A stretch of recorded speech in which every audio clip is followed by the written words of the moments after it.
Varicose veins కి సరైన చికిత్స కోసం సంప్రదించండి ఎవిస్ హాస్పిటల్. నమస్తే రమగారు. నమస్తే జయ. రమగారు, మనకి కామెంట్స్లో కొన్ని ప్రశ్నలు వస్తూ ఉంటాయి కదా. ఒక పర్సనల్గా వచ్చిన ఒక ప్రశ్న అండి, ఇది కామెంట్లో వచ్చింది కాదు యాక్చువల్గా. మనం ఎక్కువగా ఇష్టపడే వాళ్ళు మనల్ని దూరం పెడుతూ ఉంటారు. అప్పుడు అసలు మనం ఏం చేయాలి? వాళ్ళ కోసం ఇంకొంచెం ఏదైనా ప్రయత్నాలు చేయాలా, లేకపోతే ముందుకు సాగాలా? ఏం చేయమంటారు అనేది ఒక పర్సనల్ క్వశ్చన్ అనమాట. ఇది ప్రతి వాళ్ళకి జీవితంలో ఎప్పుడో ఒకప్పుడు ఎదురవుతుంది జయ. అవును రమగారు. మనం చాలా ఇంపార్టెన్స్ ఇస్తాం ఒకళ్ళకి, వాళ్ళకి మనం అంత ఇంపార్టెంట్ కాదని ఏదో ఒక సిచ్యువేషన్లో మనకు తెలిసిపోతుంది. అంటే కొంతమంది ఎలా ఉంటారో చెప్పిన రమగారు, వాళ్ళ అవసరం ఉన్నంత వరకు బాగుంటారు. మనం చాలా ఇంపార్టెంట్ అనేది క్రియేట్ చేసుకుంటారు. ఎప్పుడైతే వీళ్ళతో మనకు అవసరం లేదు అని థాట్ వస్తుందో మొహం కూడా చూడరు, మొహం కూడా చూడకుండా అయిపోతారు. ఇవి కొంతమంది ఉంటారు, ఇలా డిపెండెన్సీ ఉంటుంది జయ. వాళ్ళతో రోజు మాట్లాడాలి, తరచూ కలవాలి, ఎప్పుడు మాట్లాడుతూ ఉండాలి, ప్రతి దాంట్లో వాళ్ళ సలహానే తీసుకోవాలి, అన్ని షేర్ చేసుకోవాలి. ఇట్లాంటి ప్రాక్టీస్ ఉంటుంది. ఇది ఫ్రెండ్స్లో జనరల్గా, కో సిస్టర్స్, వదిన ఆడపడుచులు, తర్వాత అక్క చెల్లెళ్ళు, అన్న చెల్లెళ్ళు, అక్క తమ్ముళ్ళల్లో ఇది బాగా కనపడుతుంది. వాళ్ళు ఎంత ఎమోషనల్గా అటాచ్ అయిపోయి ఉంటారో వాళ్ళకి. అవును. ఇది ఊరికే జనరల్ కజిన్స్లో కూడా ఉంటుంది. ఒకళ్ళతోటి ఇప్పుడు 5-6 మనం 10 మంది ఉన్నాం, మనకు ఒకళ్ళతోటి చాలా క్లోజ్ రిలేషన్ ఉంటుంది. అవును అవును. వీళ్ళకి అంటే కొంతమంది జనరల్గా పీపుల్ ఏం చేస్తాము జయ, మనం మామూలుగా ఇప్పుడు మనం ఎవరితో మాట్లాడుతున్నామో వాళ్ళే మనకి ఇంపార్టెంట్ అనే భావంతో మనం మాట్లాడుతూ ఉంటాం. అంతే. సిచ్యువేషనల్లీ ఒక్కొక్కళ్ళు అటాచ్ అయిపోతారు, వదిలిపెట్టలేకపోతారు. ఇప్పుడు ఇది భార్యాభర్తల్లో అనుకో జయ, అమ్మో అది చాలా కష్టం. అవన్నీ డివోర్స్కి దారి తీస్తాయి. ఆ డివోర్సుల్లో కూడా ఆడవాళ్ళు డిప్రెషన్కి లోనయ్యి ఆ వదిలిపెట్టలేక వాళ్ళతో ఎమోషనల్ అటాచ్మెంట్ని కట్ చేసుకోలేక ఏడుస్తూ ఉంటారు. మగవాళ్ళు ఏడ్చేవాళ్ళు ఉన్నారు.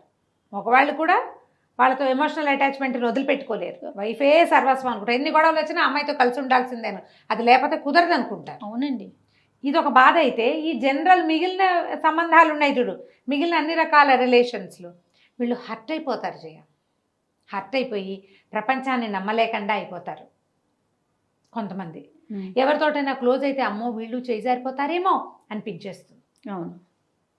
ఆత్మనిర్భరత అనేది ఒక పాయింట్ ఒకటి ఉంటుంది. ఈ ఇమోషనల్ అటాచ్మెంట్ ఉండే వాళ్ళకి అసలు ఆ పాయింట్ అర్థం కాదు.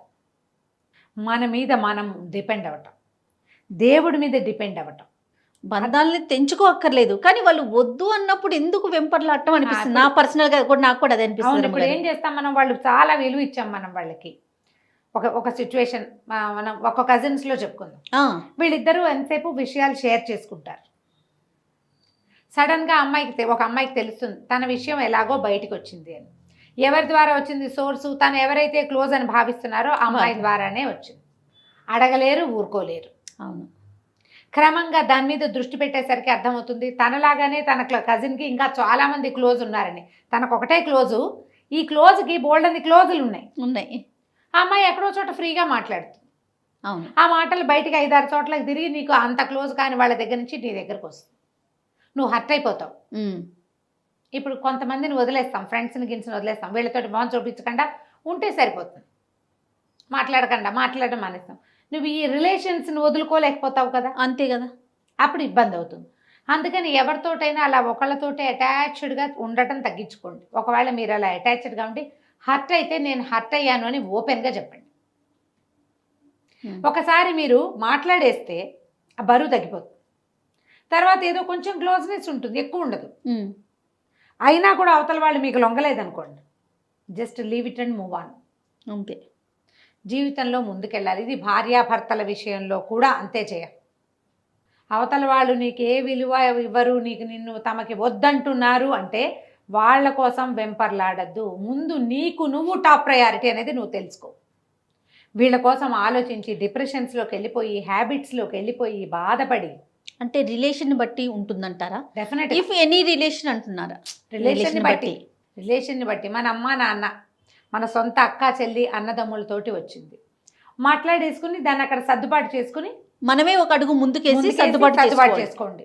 సర్దుబాటు చేసుకోండి. ఎస్ దాని తాలూకు నొప్పి ఉంటుంది, మొదట్లో చాలా బాగా నొప్పిగా ఉంటుంది, క్రమంగా నొప్పి తగ్గుతుంది, ఒక డాటర్లే ఉంటుంది, ఉంచుకోండి, ఏం పర్వాలేదు. అంతే. హ్యూమన్ రిలేషన్స్ ఇలాగే ఉంటాయి, క్రమంగా ఇది బయటకు విస్తరించండి. మన సంబంధాలు బయట ఉంటాయి, మన కజిన్స్ తోటి, ఫ్రెండ్స్ తోటి, రిలేటివ్స్ తోటి, అక్కడి నుంచి ఆఫీస్ కొలీగ్స్ తోటి. అంతే. ఇలాంటప్పుడు వీళ్ళతోటి కూడా కడిగేయండి, తెంచేసేయండి, అంతే.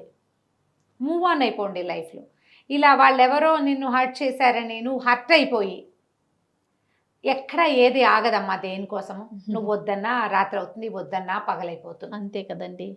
నువ్వు వద్దన్నా రోజులు గడిచిపోతాయి, నువ్వు ఏడుస్తూ దిగులు పడుతూ బాధపడుతూ ఇక్కడే నుంచుంటావు. మనం వద్దు అనుకుని అక్కడే ఆగుతాం. వద్దనుకున్న వాళ్ళు నీతోటి నార్మల్గా ఉంటే వాళ్ళ దారిని వాళ్ళు నడిచి వెళ్ళిపోతూ ఉంటారు, నువ్వెందుకు అక్కడే ఆగిపోవటం? స్టాగ్నేటెడ్ వాటర్ వాసన వస్తుంది. ఎంత దిగాలుగా అయిపోతారు, ఏడుపు గుట్లు అయిపోతారు, ఆరోగ్యాన్ని పాడు చేసుకుంటారు, వాళ్ళ చుట్టూ ఉన్న రిలేషన్ని చెడగొట్టేసుకుంటారు. ఇప్పుడు వైఫ్ అనుకోండి, తనకి ఏదైనా ఇబ్బంది అంటే హస్బెండ్ కానీ, పిల్లలు, అత్త, మామ, అమ్మ, నాన్న, మొత్తం టోటల్ రిలేషన్ కొలాప్స్ అయిపోతుంది రమ్మగారు. ఒకసారి మూడో వ్యక్తుల ప్రమేయం వల్ల కూడా, ఇద్దరు ఫ్రెండ్స్ అంతా బాగుంటుంది, ఒకళ్ళ కోసం ఒకళ్ళు ఏదో ఒకటి చేసుకుంటారు కూడా, మూడో మనుషులు ఏవో మాట్లాడితే వీళ్ళల్లో ఒకళ్ళకి ఆ మూడో వాళ్ళ మాటల మీద ఇంట్రెస్ట్ కలిగి ఉంటుంది, దాన్ని నమ్మి తమతోటి ఉన్న ఫ్రెండ్స్ని వదిలిపెట్టేసుకుంటారు. అవునండి, అవునవును. అవి కూడా హర్టింగ్ గానే ఉంటాయి జయ, అసలు ఆ గాయాలు ఎప్పటికీ పోవడం. అసలు నాకైతే ఆ చెప్పే వాళ్ళని ఏం చేసినా పాపం అనిపిస్తుంది, నిజం రమ్మగారు. వాళ్ళకేం రాదు దానివల్ల, మీరు చెడిపోతారు కదా. ఇప్పుడు నేనేమంటానంటే, చెప్పేవాళ్ళు 100 చెప్తారమ్మా, వినేవాడు చెప్పమన్నాడు శ్రీపాద సుబ్రహ్మణ్య శాస్త్రి గారి కథ. గుండాలు చెప్పేవాడివి కాదు, వినేవాడి చెవులు కొయ్యాలి ముందు. అంతే. వినేవాళ్ళు సరిగ్గా ఉండాలి. నువ్వు ఏదెలా ఉన్నా సరే, మా మధ్య ఒక రిలేషన్ ఉంది, మేము చాలా కాలం కొన్ని విషయాలు షేర్ చేసుకుంటూ వచ్చాం అని వెళ్ళిపో, నువ్వు మామూలుగా అంతే కదా, అప్పుడు ఏ బాధ ఉండదు. చెయ్యవే నువ్వు అట్లా మరే చెవులు నింపుకుంటావు, ఎందుకంటే నీ లోపల నీకే ఒక అసంతృప్తి అవతల వాళ్ళ పట్ల. ఇప్పుడు మూడో వాళ్ళని మొదటి వాళ్ళని అనకూడదు, మనమే కదా తప్పు. అంతే కదండి, మనమంటూ నోరు ఇప్పబట్టే కదా, ఇప్పబట్టే ఈ మాటలన్నీ వస్తాయి. మూవ్ ఆన్ అవ్వండమ్మా. జీవితంలో ఎవరికి విలువ ఇచ్చినా ఇవ్వకపోయినా ముందు మీకు మీరు విలువించుకోండి. అన్నిటికంటే అత్యంత మీ విలువైనది మీ జీవితం, మీ ఆరోగ్యం. ఇవి రెండూ బాగుంటాయి. మీరు కొత్త ప్రపంచంలోకి అమెరికా వెళ్ళి, ఆస్ట్రేలియా వెళ్ళి, ఆఫ్రికా వెళ్ళి, అంటార్కిటికా వెళ్ళి కూడా జన సంబంధాలు మనం విస్తరించుకోవచ్చు.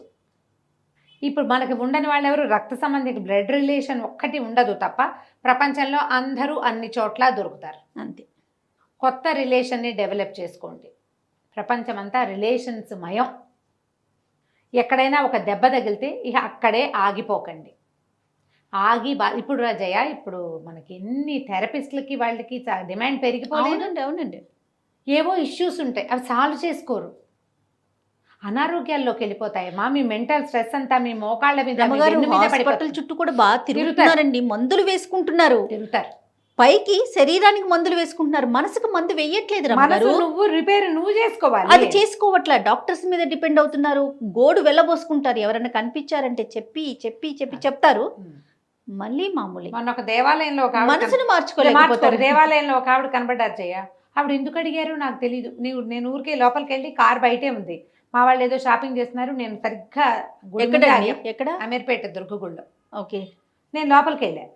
ఒక 5-10 నేనేమి గబగబా చూసేసి ఒక 10 నిమిషాలు సంతోష్ మాత ముందు ఒక 5-10 నిమిషాలు కూర్చుని వచ్చేస్తా బయటికి. నేను మామూలుగా వెళ్ళినా అంతే, అంతకంటే ఎక్కువసేపు నేను ఉండను అసలు.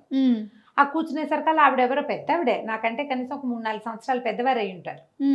అమ్మ ఒక విషయం మాట్లాడాలి అని చెప్పి వాళ్ళ ఫ్యామిలీ ఇష్యూ గబగబా చెప్పేశారు నాకు. చాలా ఇబ్బందిగా ఉంది అని. నేనన్నా వదిలేయండి అమ్మా, వదిలేయమంటారు, వదిలేసేయండి. ఒక్కసారి వదిలిపెట్టేస్తే ప్రాణం హాయిగా ఉంటుంది. పోతే పోతుంది, అది వచ్చి ఏముంది. ఇప్పుడు మీకే 60 ఏళ్ళు వస్తున్నాయి, ఎందుకు దాన్ని ఏం చేసుకుంటారు? కష్టమా రమ్మగారు వదిలేయటం? చాలా కష్టం జయ, చాలా అత్యంత కష్టమైన విషయం వదిలేయటమే. సులువైన విషయం వదిలేయమని చెప్పడం. నేను ఈజీగా చెప్పా. ఎందుకు అడిగారో అమ్మ నాకు తెలీదు, గుళ్ళో కూర్చున్నాం, వదిలిపెట్టేసేయండి, మీరు ప్రశాంతంగా ఉంటారు, హాయిగా కృష్ణారామ అనుకోండి, వదిలేయండి. ఆవిడ 10 రోజులు ఫోన్ నెంబర్ తీసుకున్నారు. ఇట్లా నేను 5-6 కథలు విన్నా ఆ గుళ్ళో. సడన్గా చెప్పేస్తారు జయ, మొత్తం కథ అంతా చెప్పేస్తారు, ఇలా ఇలా ఇలా ఇలా ఉంది మా పరిస్థితి అని. ఆవిడ ఫోన్ నెంబర్ తీసుకున్నారు, ఫోన్ చేశారు నాకు. మీరు వదిలేయమని చెప్పిన తర్వాత ఇంటికి వెళ్ళి మా ఆయనకి మా అబ్బాయికి చెప్పానండి, అది రాకపోయినా మీకు వృద్ధి వస్తుంది అని చెప్పారు నాకు. నేను అలాగే చెప్పాను. అది కలిసి రాలేదు ఆస్తి, వదిలేయండి, మీ పుట్టింటి ఆస్తి వదిలిపెట్టండి, మీ అబ్బాయికి ఏదో మంచి ఉద్యోగం వస్తుంది, ఇంకా కొంచెం బెటర్మెంట్లోకి వెళ్తారమ్మా. ఎందుకు వెంపర్లాట, అన్నయ్యతో పడదు తమ్ముడితో పడదు, వాళ్ళు ఎవరు మిమ్మల్ని గుమ్మం తొక్కనివ్వరు, మీతో మాట్లాడరు, డబ్బుల కోసం. వేదవ డబ్బు పుసుకుని కళ్ళు మూసామంటే డబ్బు లేదు గిబ్బు లేదు, మనం ఒకళ్ళమే పోతాం అన్నీ ఇక్కడ వదిలిపెట్టుకుని. ఆవిడ చక్కగా మంచి వజ్రాలు గిజ్రాలు వేసుకుని బాగున్నారు డైమండ్స్ తోటి మంచి. ఫోన్ చేశారు 10 రోజుల తర్వాత, మా అబ్బాయి మా ఆయన కూడా సమాధానం పడిపోయారమ్మా, మేము బెంగళూరు షిఫ్ట్ అయిపోవాలని అనుకుంటున్నాము, అక్కడ ఏదో బిజినెస్ ప్లాన్ ఆలోచిస్తున్నాడు, చాలా మంచి బయర్స్ కూడా చాలా మంచి వాళ్ళు దొరికారు ఇక్కడ ఆస్తికి మాకు. పోనీలే, గుళ్ళో డిసైడ్ అవ్వండి అంతే. మీ అంతటా మీరు, లేదా ఎవరిదైనా ఒక్క సహాయం తీసుకోండి, 100 మందికి చెప్పకండి మీ కష్టాన్ని, ఒక్క సహాయం ఇది తీసుకోండి. ప్రధానం అండి.